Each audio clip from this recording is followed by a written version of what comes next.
Berjumpa lagi di channel YouTube Fauzan Hafiz ya. Bagaimana kabarnya? Mudah-mudahan semua dalam keadaan sehat walafiat dong. Walaupun tanda-tanda pandemi belum cepat berakhir, tapi harapannya tidak menyurutkan semangat kita untuk mau belajar dan menggapai cita-cita dong. Baik, karena ini kita akan belajar sejarah pastinya. Nah, apa sih yang akan kita pelajari dalam pertemuan ini? Yap, betul ya. Kita akan belajar tentang lahirnya nasionalisme Indonesia. Teman-teman harus tahu nih, bahwa nasionalisme Indonesia bukanlah suatu hal yang turun dari langit, tapi melalui proses sejarah yang sangat panjang pastinya. Kita akan simak ya, bagaimana sih proses lahirnya nasionalisme Indonesia. Kita mulai dari gambar-gambar ini teman-teman. Teman-teman pasti tahu dong siapa gambar ini ya. Ya, dia adalah Cut Nyak-Dien, tokoh pejuang Aceh. Aceh adalah provinsi terakhir yang dikuasai oleh pemerintah kolonial Hindia Belanda. Berarti kita bisa menyimpulkan bahwa perjuangan rakyat Aceh sangat keras ya melawan pemerintah kolonial. Aceh baru ditaklukkan tahun 1904 dan Cut Nyak-Dien akhirnya dibuang ke Sumedang ya, dan akhirnya meninggal di sana. Kita akan jalan-jalan ke tempat lain ya, kita ke Sumatera Barat. Di Sumatera Barat tentu saja teman-teman tahu ada tokoh ini ya. Ya, ini adalah Tuanku Imam Bonjol. Seperti juga teman-teman ketahui bagaimana Imam Bonjol juga berjuang ya dalam membebaskan Sumatera Barat dari cengkeraman kolonial Hindia Belanda ya. Namun sekali lagi Imam Bonjol pun gagal dalam mengusir Hindia Belanda dari tanah Sumatera Barat. Nah, kita sekarang ke Bali. Di Bali juga ada tokoh terkenal bernama Ketut Jelantik ya. Ketut Jelantik mempelopori istilah puputan dalam bahasa Bali yang artinya perlawanan habis-habisan.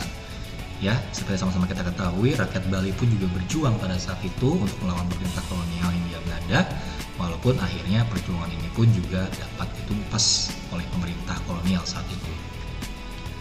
Kita ke Makassar. Ya, di Makassar juga ada tokoh terkenal bernama Sultan Hasanuddin ya.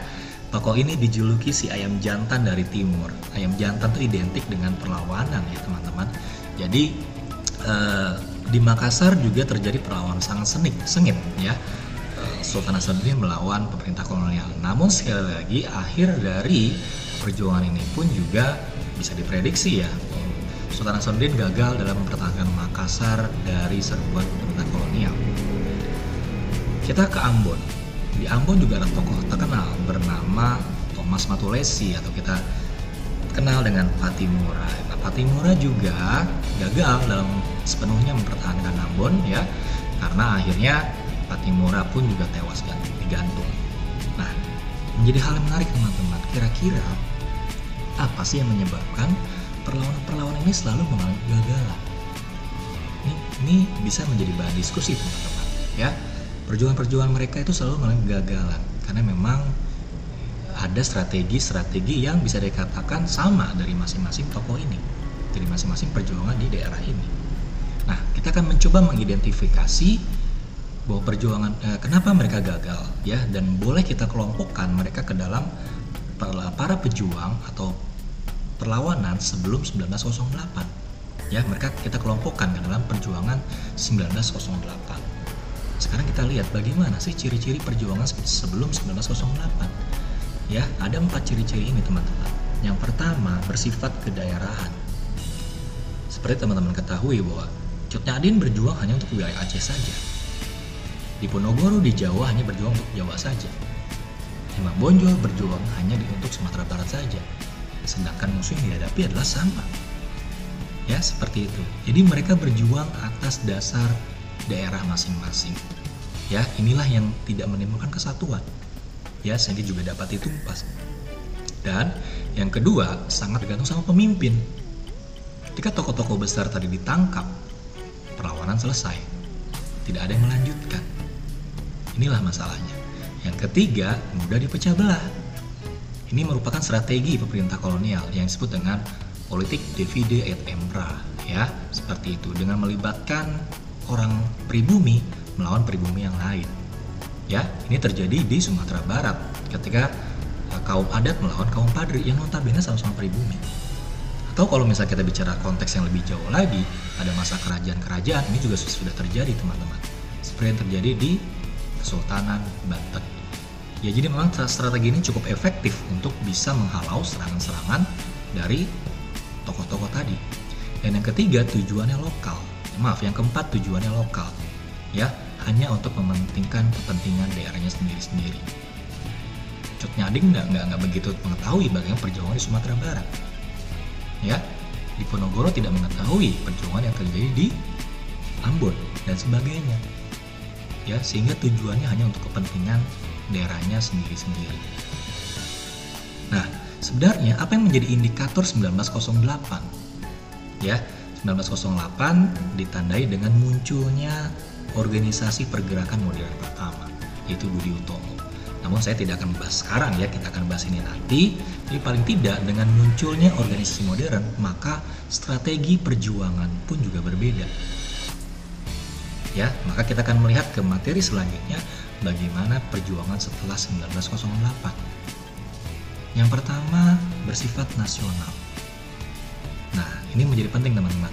Tadi saya singgung di awal bahwa 1908 ditandai dengan munculnya organisasi modern pertama, yaitu Budi Utomo, yang diinisiasi oleh para kaum terpelajar. Nah, kaum terpelajar inilah yang menjadi aktor perbedaan perjuangan setelah 1908. Sehingga ciri yang pertama bisa kita singgung, yaitu bersifat nasional. Ya, para kaum terpelajar menganggap bahwa perjuangan masing-masing daerah itu tidak akan mudah dalam melawan kolonial, maka pentingnya persatuan dalam melawan kolonial pastinya.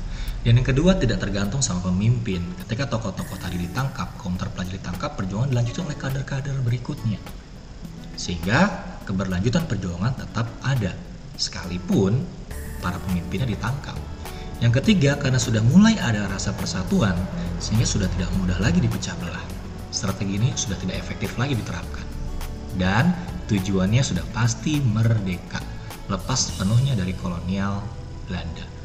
Nah, ya sekali lagi di sini aktor utama adalah kaum terpelajar yang tercerahkan ya, menjadi pionir dalam melawan pemerintah kolonial setelah 1908. Nah, sekarang kita ke sini teman-teman. Ya, ini materi intinya bahwa nasionalisme Indonesia itu bisa dibagi ke dalam dua faktor kenapa munculnya. Ada dua, faktor internal dan faktor eksternal. Internal dari dalam dan eksternal dari luar pastinya. Nah, yang akan kita bahas dulu dari faktor dari dalam. Ya, teman-teman. Ada 5 faktor di sini yang saya jelaskan kenapa munculnya nasionalisme Indonesia. Yang pertama adalah adanya kebijakan politik etis. Ya, seperti teman-teman ketahui di materi sebelumnya ya, bahwa pemerintah kolonial menerapkan politik etis. Ada trilogi Van de Venter ya, yaitu irigasi, transmigrasi, dan edukasi. Edukasi inilah yang menjadi bumerang bagi pemerintah kolonial Belanda. Mengapa? Karena walaupun edukasi ini masih bersifat diskriminatif, yang hanya diperbolehkan orang-orang bangsawan atau keturunan bangsawan yang mengenyam pendidikan yang layak sampai perguruan tinggi ya saat itu. Dan akhirnya tokoh-tokoh ini, para kaum-kaum bangsawan ini akhirnya menjadi titik balik teman-teman, titik balik perlawanan. Mereka muncul adanya kesadaran bahwa bangsanya sedang menderita, bangsanya sedang terpuruk, sehingga adanya kesadaran untuk bangkit melawan penindasan ini. Mereka sebut sebagai orang-orang yang tercerahkan.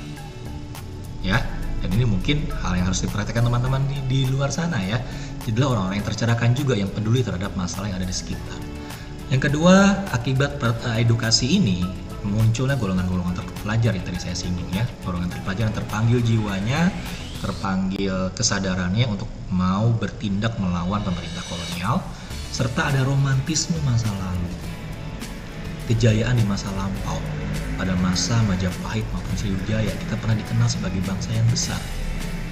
Maka ada pernyataan menarik ya, kenapa kita tidak bisa menjadi bangsa seperti dulu?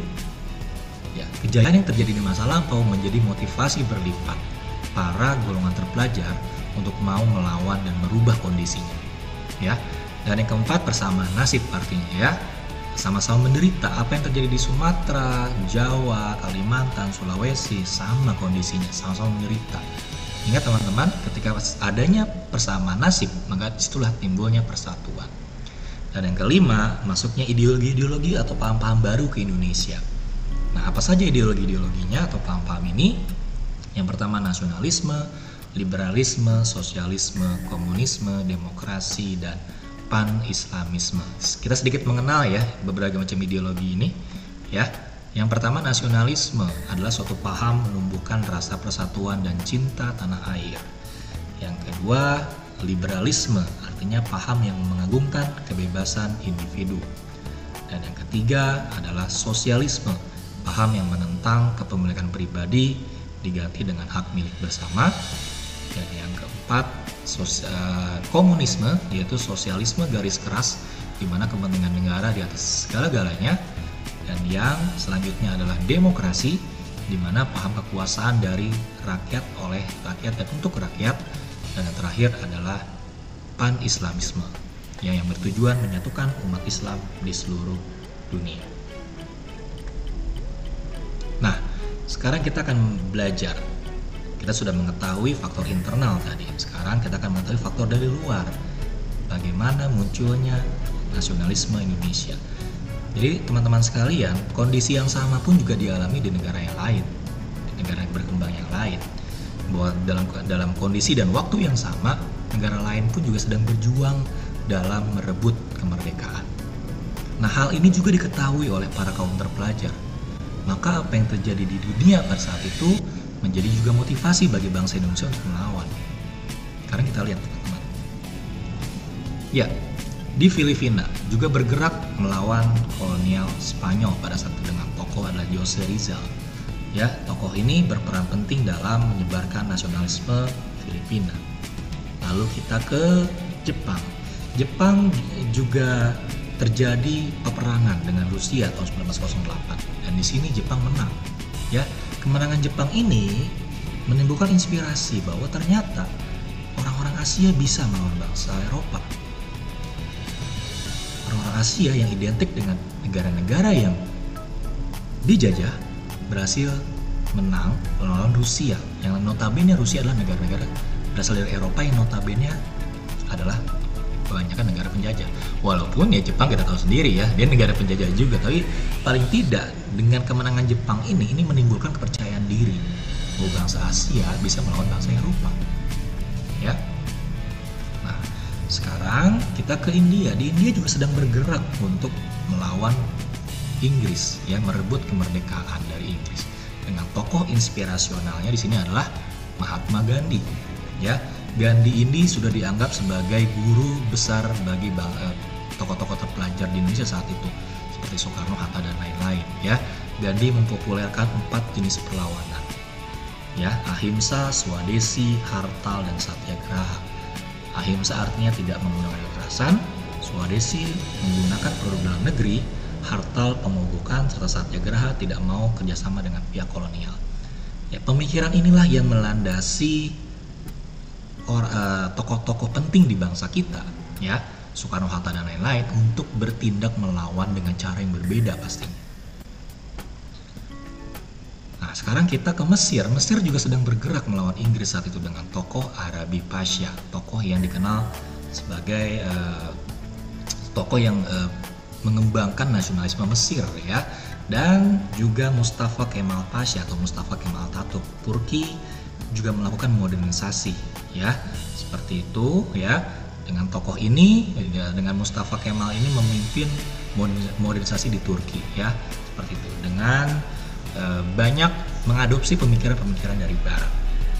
Nah, faktor-faktor inilah yang mengakibatkan makin kuatnya nasionalisme Indonesia, ya teman-teman, ya, karena pada saat itu tokoh-tokoh dunia juga mengetahui apa yang terjadi, ya, di dunia juga pada saat itu. Nah, dengan adanya dua faktor tadi muncullah nasionalisme Indonesia, ya, yang juga menginspirasi strategi perjuangan yang berbeda pastinya, yaitu berjuang bukan lagi dengan cara kekerasan, bukan lagi dengan menggunakan fisik, tapi juga berjuang menggunakan organisasi. Maka di materi selanjutnya kita akan belajar tentang berbagai macam organisasi pergerakan nasional. Namun di pembahasan kali ini saya tidak akan mendetail, ya. Nanti kita akan ke channel YouTube berikutnya, ya, atau ke konten berikutnya yang membahas tentang organisasi pergerakan nasional. Paling tidak di sini saya mencoba untuk menggambarkan dari awal bahwa organisasi pergerakan nasional di Indonesia terbagi menjadi 3 zaman, ya, atau 3 periodisasi. Yang pertama adalah masa awal. Nah, pada masa awal ini muncul berbagai macam organisasi pergerakan, ya, yang pada awal-awalnya itu sudah ada. Maka tadi saya singgung di awal organisasi Budi Utomo, ya. Selain itu juga ada organisasi Syarikat Islam, lalu Indise Partij. Nah, pada masa berikutnya, yaitu pada masa radikal, ini adalah masa di mana organisasi saat itu sangat radikal, sangat berani menentang pemerintah kolonial. Maka kita mengenal 3 organisasi, ada Perhimpunan Indonesia, Partai Komunis Indonesia, dan Partai Nasional Indonesia. Dan yang ketiga adalah masa moderat, di mana pada masa ini organisasi pergerakan mau bekerja sama dengan pemerintah kolonial. Nah, menjadi penting di sini kenapa pada saat ini mereka mau kerjasama. Ini diakibatkan oleh pada masa radikal sebenarnya. Karena pada masa ini organisasi sangat keras, sangat berani melawan pemerintah kolonial, maka pemerintah kolonial pun menerapkan peraturan yang membatasi adanya organisasi. Maka cara berjuangnya pun juga diadopsi, yaitu cara berjuang dengan mau kerjasama dengan pemerintah kolonial. Lewat 2 organisasi di sini, yaitu GAPI dan Parindra. Baik, sekian dulu teman-teman ya. Di channel berikutnya kita akan bahas tentang berbagai macam organisasi pergerakan dengan lebih detail ya, seperti itu. Jadi paling tidak dari materi ini kita belajar bahwa nasionalisme bukanlah sesuatu hal yang turun dari langit, tapi melalui proses perjuangan yang panjang. Dan harapannya generasi muda dapat juga menunjukkan ya nasionalisme dalam bentuk yang lain, kecintaan kita terhadap bangsa dalam bentuk yang lain. Ya, salah satunya adalah dengan belajar dengan benar pastinya, serta setelah belajar dengan benar, meraih cita-cita dan memberikan kontribusi bagi bangsa dengan cara yang lain juga. Baik, sekian pembahasan dari saya. Terima kasih.